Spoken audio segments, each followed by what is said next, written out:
và ba mấy đúng không bạn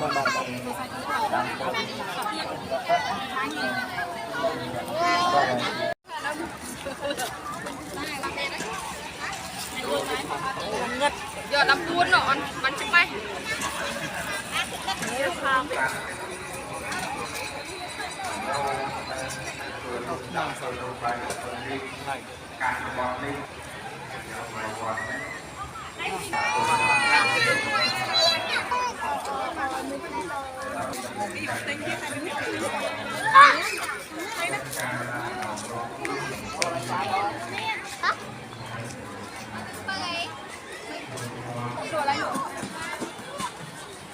cơm ha hài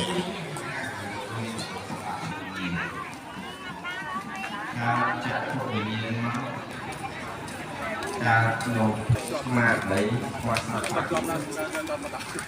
nó giờ thì các lần là há mình thả cái đấy rồi con lúc tương tư thực hiện ra mà chưa quen là ghét hai con là bạn thật ra không có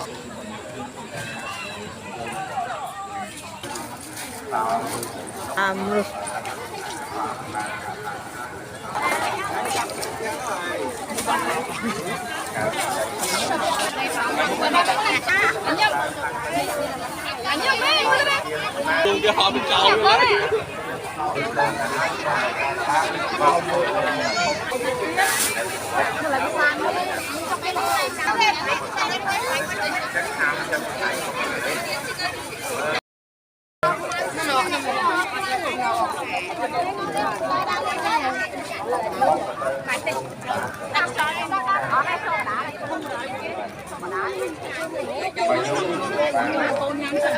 mày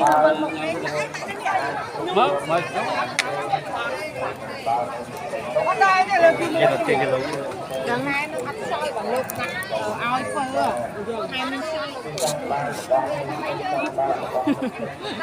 kìm nhá cho mời bạch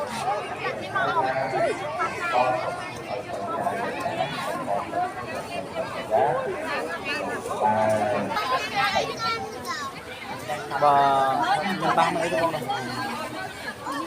bạn